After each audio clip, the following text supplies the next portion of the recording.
School of law প্র্যাকটিসে প্রদীপ Kumar Dasgupta advocate বলছি। আজকে আমাদের এপিসোড 7 শুরু করছি। আজকের সাবজেক্ট ম্যাটারটা খুবই প্রিলিমিনারি, অর্থাৎ আমাদের লার্নেড অ্যাডভোকেট বন্ধুরা পাশ করে বেরিয়ে যে ডিফিকাল্টিগুলো ফেস করেন, খুব ফান্ডামেন্টাল কনসেপশনটা আমি বলছি দেখি।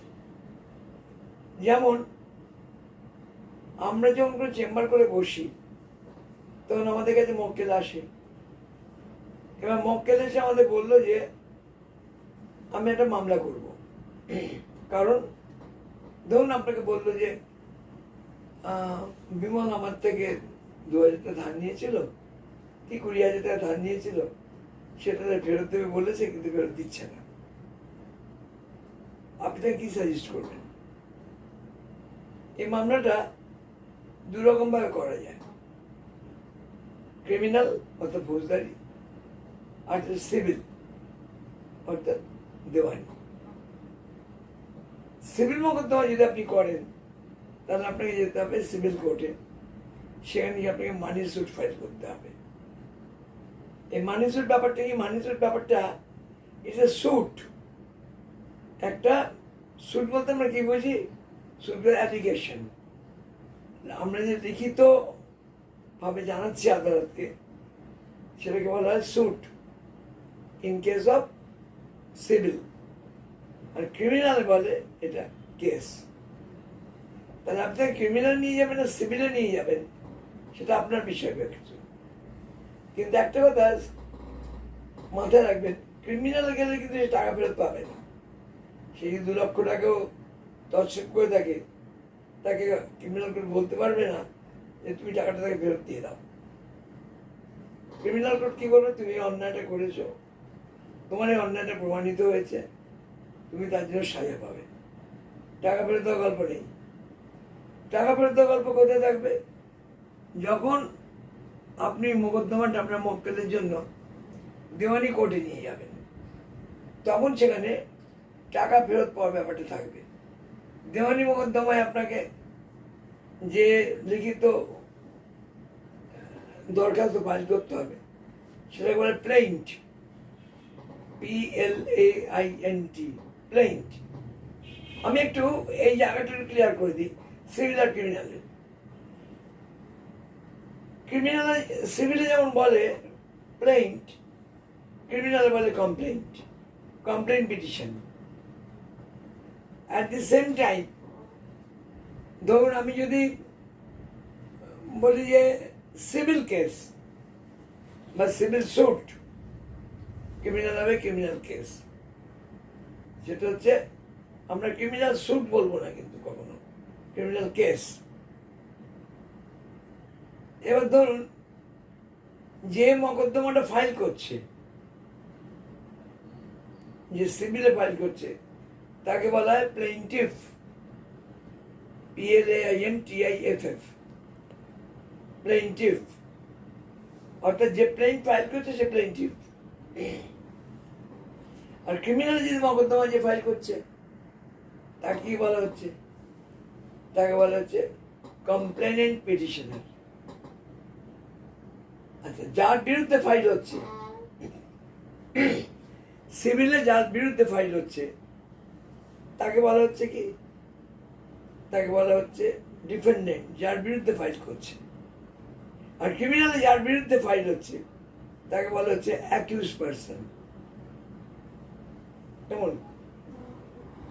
আচ্ছা, ফাংশনালি কি? আমি যদি বলি আপনাকে যে সিভিল কোর্টের ফাংশন কি? সিভিল কোর্টের ফাংশন হলো, যে নালিশ করলো বক্তা বা যিনি ফাইল করলেন কেসটা, যে স্যুটটা ফাইল করলো, তার রাইট, টাইটেল, ইন্টারেস্ট, পজিশন, এটাকে অ্যাসার্টেন করা, যেটা আগের দিন বলেছিলাম। আর at the same time complain পিটিশনে কি বলবে? সেটাকে কমপ্লেনেন্ট যখন যাচ্ছে ক্রিমিনাল কোর্টে, কমপ্লেন্টের ফাংশন কি হবে? কমপ্লেন্টের জন্য কোর্টে কি ফাংশন হবে? কমপ্লেন্টের জন্য কোর্টের ফাংশন হবে যে যদি তার কেসটা প্রমাণিত হয়, মানে সে যেটা বলছে এভিডেন্স দিয়ে যদি প্রমাণ করা যায়, কোর্টের বিশ্বস্ততা বিশ্বাসযোগ্যতা যদি আনানো যায়, যাতে কোর্ট বিশ্বাস করলো যে এই লোকটা টাকা নিয়েছে, তাহলে কিন্তু তার সেই টাকাটা ফেরত দেওয়ার কোনো অর্ডার হবে না, তাকে সাজা পেতে হবে। তার এই ক্রিমিনাল মিসঅ্যাপ্রোপ্রিয়েশনের জন্য যে টাকাটা সে অসৎভাবে মেরে দেওয়ার চেষ্টা করেছিল বা না দেওয়ার চেষ্টা করেছিল, সেই জন্য তাকে সাজা পেতে হবে, টাকা ফেরত পাবেন না। তাহলে মাইন্ড ইট, টাকা ফেরত পেতে গেলে কিন্তু সিভিলে আপনার মানি স্যুট করতে হবে। এবার বলি যে এই যে আমরা দেখি যে কস্ট অফ ভ্যালুয়েশন, সিভিলে যদি মামলা ফাইল করতে যান কোন কোর্টে হবে? As per cost of valuation.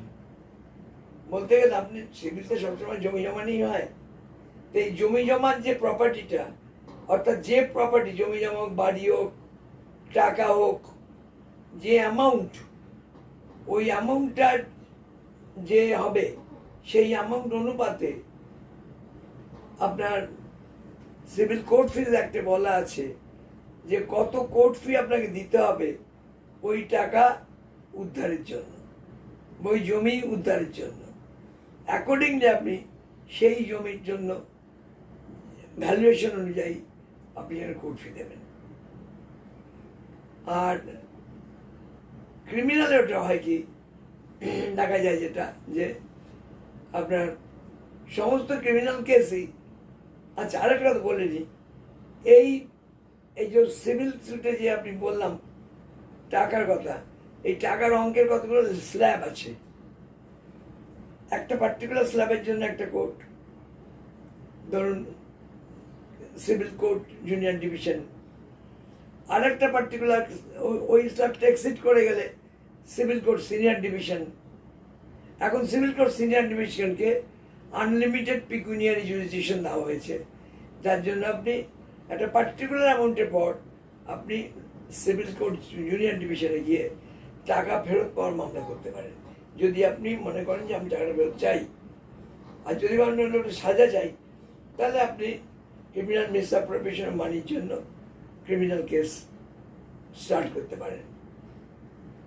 এবার আমরা বলে যাব যে এই যে আমরা সিভিল কেস দেখি, সিভিল কেস একটি লক্ষ্য করবেন, মোর দ্যান ওয়ান প্লেইন্টিফ, একজন মানে যে নালিশ করছে সে কিন্তু একাধিক হতে পারে, কিন্তু ক্রিমিনাল কেসে কখনই একাধিক হতে পারে না। ক্রিমিনাল কেসে কমপ্লেন্টের মাত্র একজন। তাহলে আপনার মনে প্রশ্ন উঠতে পারে, আমরা দু বন্ধু যাচ্ছিলাম, দুজনকেই ধরে মারলো একজন অ্যাকিউজড, দুজন নালিশ করবো। আপনার দুটি ইন্ডিভিজুয়াল কেস করতে পারেন, কিন্তু একটা কেস দুজন মিলে দুজনে কমপ্লেনেন্ট হয়ে মামলা করা যায় না। এটা হাইকোর্ট ডিসঅ্যাপ্রুভ করেছে ইনিশিয়ালি, যে ক্রিমিনাল কেস ফাইল করতে গেলে একজনকে আসতে হবে, এনিওয়ান। তার সেকেন্ড ম্যান কি হবে? He will be as witness. ও তখন উইটনেস হিসেবে কাজ করবে। ও কি করবে? উইটনেস, আমাকেও মেরেছে ইত্যাদি ইত্যাদি। এই আপনি যে বক্তব্যটা বলছেন সেই বক্তব্যটাকেও সাপোর্ট করে ও আপনাকে বলবে আমাকেও মেরেছে, আমিও ক্ষতিগ্রস্ত হয়েছি। এই হচ্ছে ক্রিমিনাল কেসের বক্তব্য। এছাড়া আর একটা বিষয় হচ্ছে, কোনো প্লেইন্টিফ যেমন সিভিল সুট ফাইল করে থ্রু হিজ লার্নেড অ্যাডভোকেট, তখন তার পার্সোনাল অ্যাপিয়ারেন্স কিন্তু প্রয়োজন হয় না, নট নেসেসারি।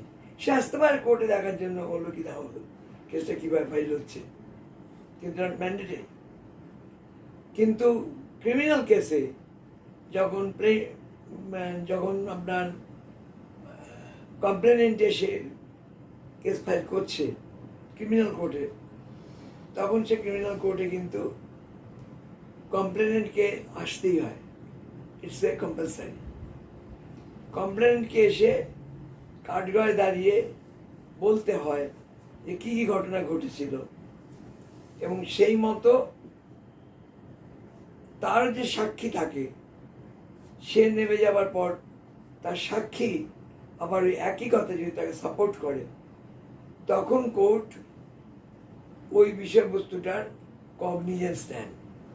এই কগনিজেন্স কথাটা মানে কি? কগনিজেন্স কথা মানে হলো to take judicial notice.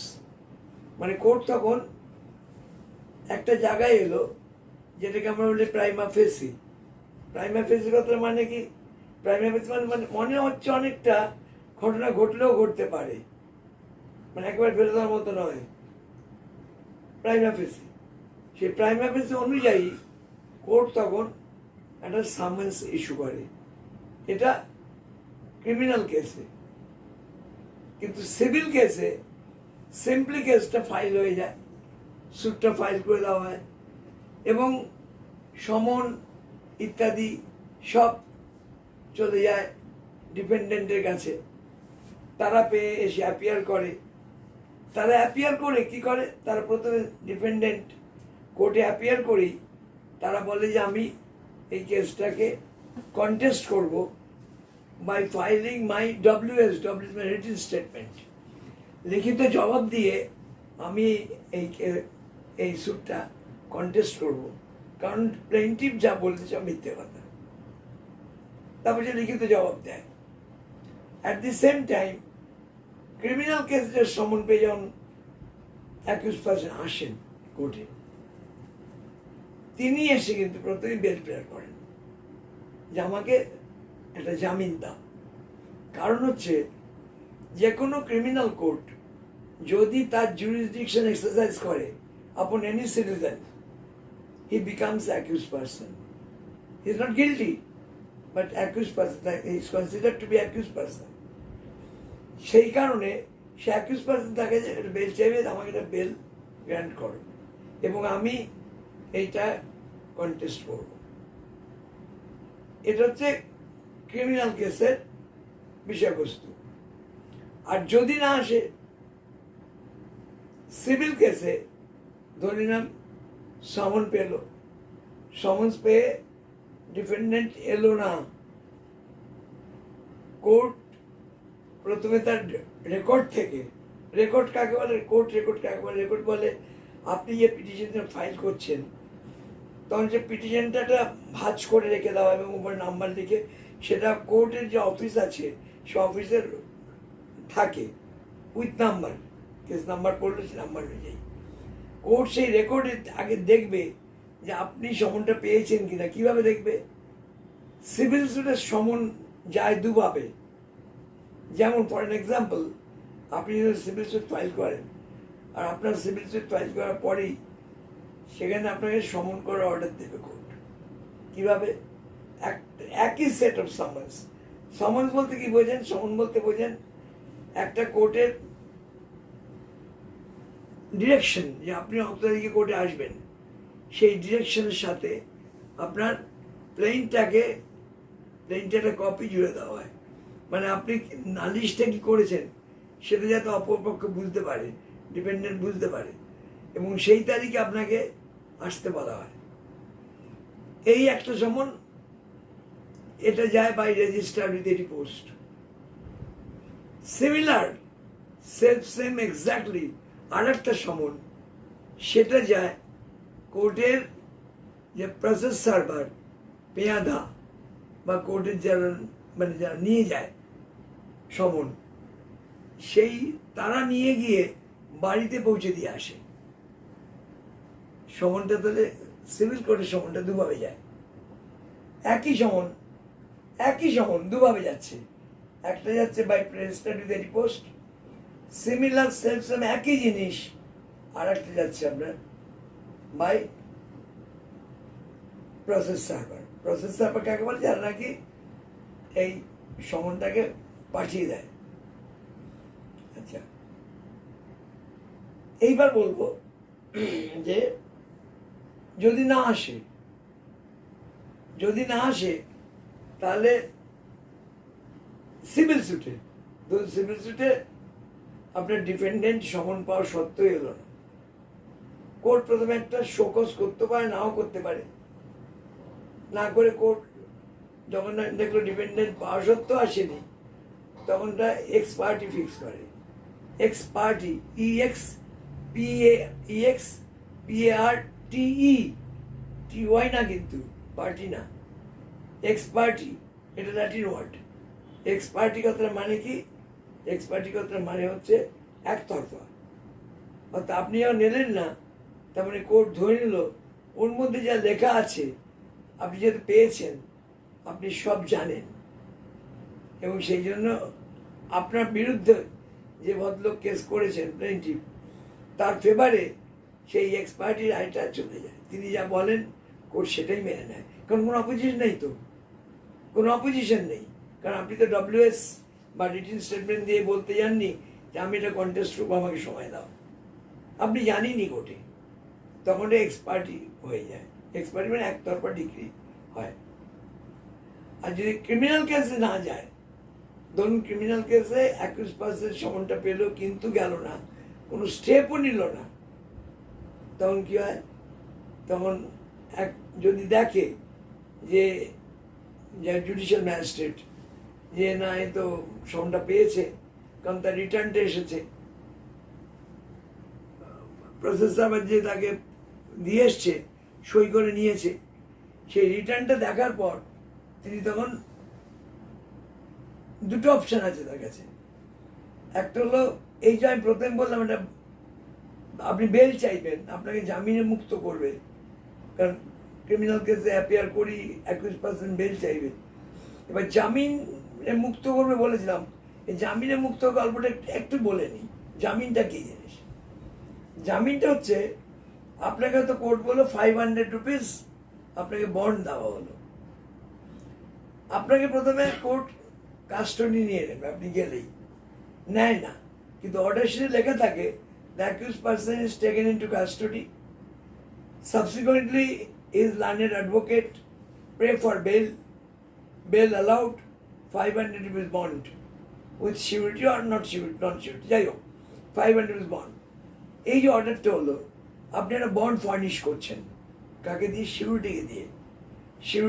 Surety হচ্ছে ডিস্ট্রিক্ট জাজ অ্যাপয়েন্টেড কিছু ভদ্রলোক, তারা এই কাজই করেন। এই যে আপনি 500 টাকা বন্ড হলো, এই বন্ডের একটা বেইল বন্ড ফার্নিশ করে আপনাকে দিয়ে সাইন করিয়ে দেবে যে এই ভদ্রলোক কোর্ট যখনই ডাকবে তখনই আসবেন, এই আন্ডারস্ট্যান্ডিংয়ে বেল দেওয়া হলো, এই কন্ডিশনে। সে যদি না আসে, তার I will be stand by.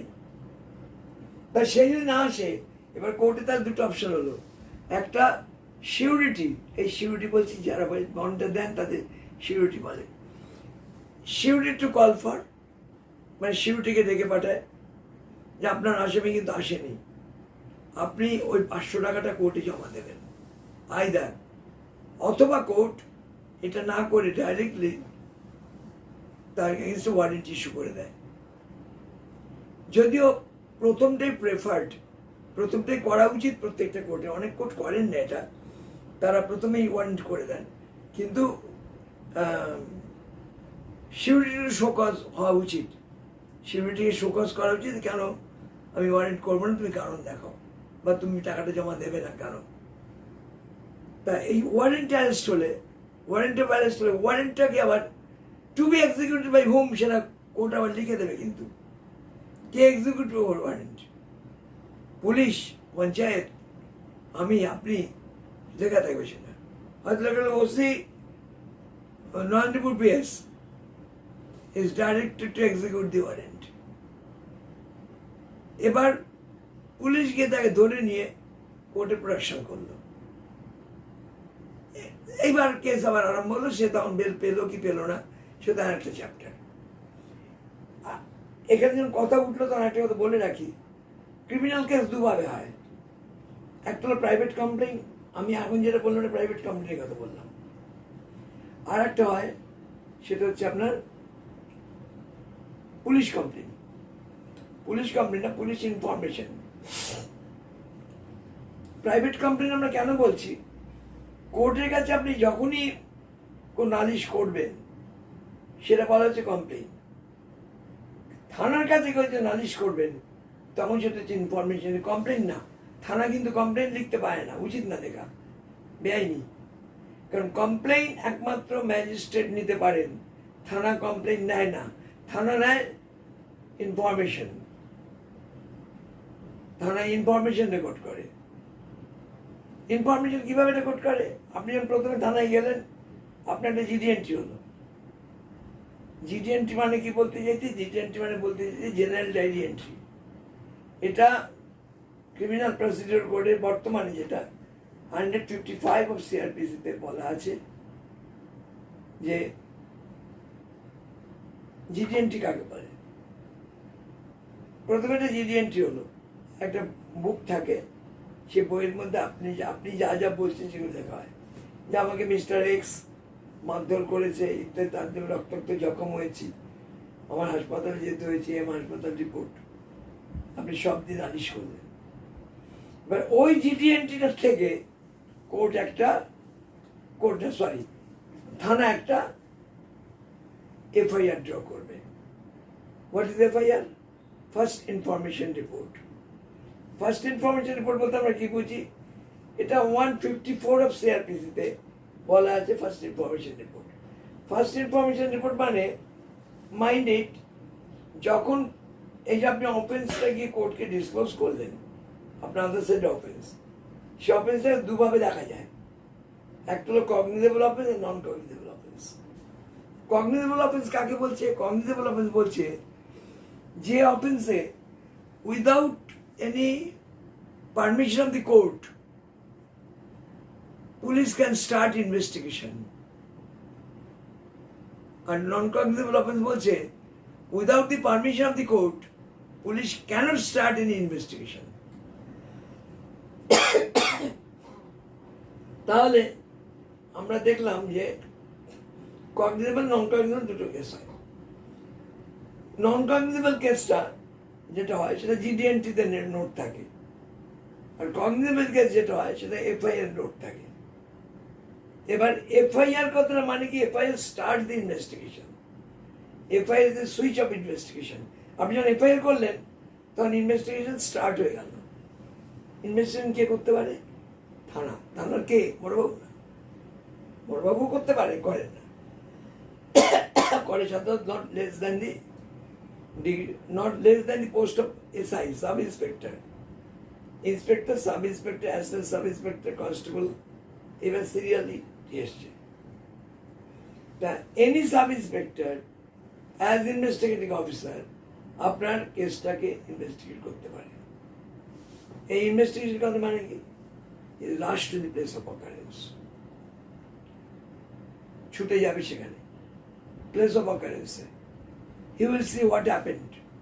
He মানে that is investigating officer, and he will record the information collected from the local people যারা ব্যাপারটা জানে। একবার ডাকাতি হয়েছে, তার আশপাশের বাড়িতে গিয়ে জিজ্ঞেস করছে আপনি জানেন এটা কি? তারা যা ঘটনাগুলো তার কাছে বিবৃতি করছে, সেই বিবৃতি অনুযায়ী তিনি পুলিশ অফিসার নিজে লিখে নিচ্ছেন এবং সেটা পুলিশ অফিসারই সই করছেন। যে বলছে সে কিন্তু সই করবে না। এর কারণে পরে জানাবো আপনাদের। যে লিখছে সে সই করবে না, পুলিশ অফিসার নিজে সই করবে। এইটা ঘটে আন্ডার সেকশন 161 অফ সিআরপিসি অনুযায়ী। এইবার এই কালেকশনটা করলো, কালেকশন অফ এভিডেন্স, কারকে কজনকে জিজ্ঞাসাবাদ করলো, তারপরে প্লেস অফ অকারেন্স যেটা পিও বলি আমরা, প্লেস অফ অকারেন্সে গিয়ে সে ইনভেস্টিগেট করে হোয়াট হ্যাপেন্ড অ্যাকচুয়ালি। একটা বন্দুকের গুলি পেলো, একটা রড পেলো, একটা ভাঙা বন্দুক পেলো, একটা লাঠি পেলো, সেগুলো সব সে কালেকশন করবে। এই যে কালেকশন করছে মেটেরিয়ালস, এই প্রত্যেকটি মেটেরিয়ালস যখন কালেক্টেড হয় during the investigation, not before আর after, during the investigation collection হয়, all the collected materials come under proper seizure list. Seizure লিস্টটা কি জিনিস? ধরুন একটা ডাকাতি মামলায় পুলিশ গেল, সেখানে গিয়ে দেখলো একটা বন্দুকের গুলি, বুলেট আর কি, দেয়ালে গেঁথে রয়েছে। ওটা এসে খুলবে, খুলে এসে কালেক্ট করবে।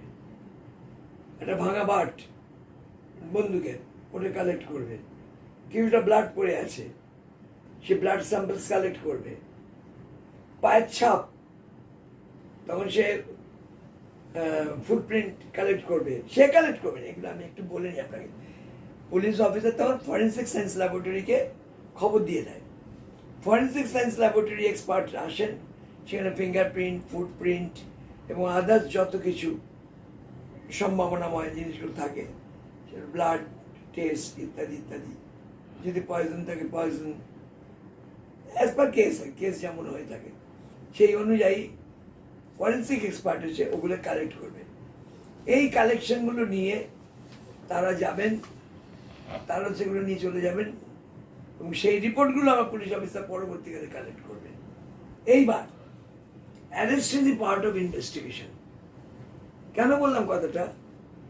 এই জন্যই অ্যারেস্ট করতে গেলেন, এই ইনভেস্টিগেশন করতে গেলেন, সেখানে যদি তিনি কাউকে সন্দেহজনক মনে করেন বা যদি দেখেন যে এই ভদ্রলোককে বা এই ভদ্রমহিলাকে অ্যারেস্ট করা উচিত আমার, কারণ এর সাথে ডাইরেক্টলি জড়িত, সেটা তার প্রিজাম্পশন কি করে আসে? তার প্রিজাম্পশন আসে তিনি যে কালেকশন অফ এভিডেন্স করেছেন সেখান থেকে হয়তো দেখা যাচ্ছে তারাই কাজটা করিয়েছে বা করেছে, তখন তিনি তাকে অ্যারেস্ট করতে পারেন। সেখানে কিন্তু কোনো ম্যাজিস্ট্রেটের পারমিশনের প্রয়োজন হয় না, কারণ এটা cognizable offence. Arrest A part of investigation. Investigation করতে গেলে ম্যাজিস্ট্রেটের পারমিশন লাগে না। তা নাহলে কি হবে? তা নাহলে আপনি রাত্রি 2টার সময় আপনি গেলেন, আমার মেয়েকে তুলে নিয়ে যাচ্ছে, বাড়িতে আগুন ধরিয়ে দিচ্ছে। পুলিশ বললো আমরা কালকে কোর্টে যাই, গিয়ে ম্যাজিস্ট্রেটের পারমিশন নেই, তারপরে আমরা বাড়িতে যাব। ততক্ষণে যাওয়া বলে গেল, বাড়ি উপরে চাই, মেয়েও চলে গেল, মেয়েকে নিয়ে চলে গেল।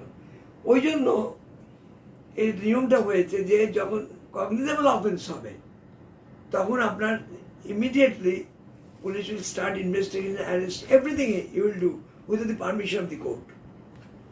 এবার যে লোকটাকে অ্যারেস্ট করে নিয়ে এলো তাকে আবার within 24 hours should be produced before the court with the forwarding report and FIR and 161 collected যা যা পেয়েছে সব শুদ্ধ তাকে কোর্টে প্রোডাকশন করা হয়।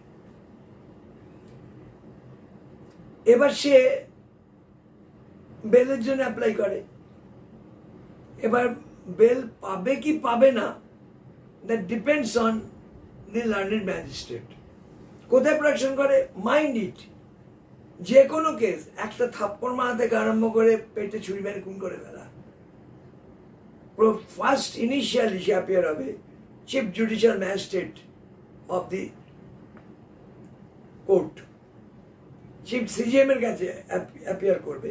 আর যেহেতু এক একটা সাব ডিভিশনে এক একজন অ্যাডিশনাল চিফ জুডিশিয়াল ম্যাজিস্ট্রেট থাকেন, ওই জন্য অ্যাডিশনাল চিফ জুডিশিয়াল ম্যাজিস্ট্রেটের ক্ষেত্রে প্রত্যেকটা সাব ডিভিশনে individually CGM equivalent to ACM, কারণ পাওয়ারটা সেম থাকে দুজনের, তাদের কাছে প্রোডাকশন করবে এবং তাদের কাছে প্রডিউস হওয়ার পর তিনি বেল দেবেন কি দেবেন না সেটা তিনি পরে বুঝে নিয়ে তিনি বিবেচনার মধ্যে বেল দেবেন। বেল যদি দেয় ওই একইভাবে বেল প্রসিডিং করে, বেল যদি না দেয় তাহলে হয় সে জেলে যাবে আর নয় সে থানায় যাবে। থানায় গেলে কি হবে? পুলিশ কাস্টডি, আর জেলে গেলে জেল কাস্টডি। কিন্তু এই কাস্টডির একটা লিমিটেশন আছে, 14 days এখনকার আইন অনুযায়ী। এই জুলাই মাস থেকে নতুন আইন পাল্টে যাচ্ছে সবাই, তখন আমরা দেখে আবার বলবো কি হলো। এই 14 দিন বাদে, 14 দিনের মধ্যে কিন্তু বা 14 দিন বাদে জেল থেকে অ্যাকিউজ পারসনকে প্রডিউস করতে হবে ম্যাজিস্ট্রেটের কাছে। সিমিলারলি থানাও তাই, থানা ইনভেস্টিগেশন যে টাইমটা চাইবে 5 দিন 6 দিন 7 দিন, সেই টাইম অনুযায়ী করবে। এবার এই যে স্টেট কেস হলো, এটাকে বলে স্টেট কেস, আর আগের থেকে বললাম কমপ্লেন কেস। স্টেট কেসেতে স্টেটের জন্য যিনি উকিলবাবু মুখ করেন তাকে বলে public prosecutor, sometimes assistant public prosecutor. অতএব আজকে আমাদের এই অবধি রইল। এর পরের বার আমরা আবার আপনাকে বলবো কিভাবে সিভিল কেস এবং কিভাবে ক্রিমিনাল কেস আস্তে আস্তে প্রসিড করে। নমস্কার।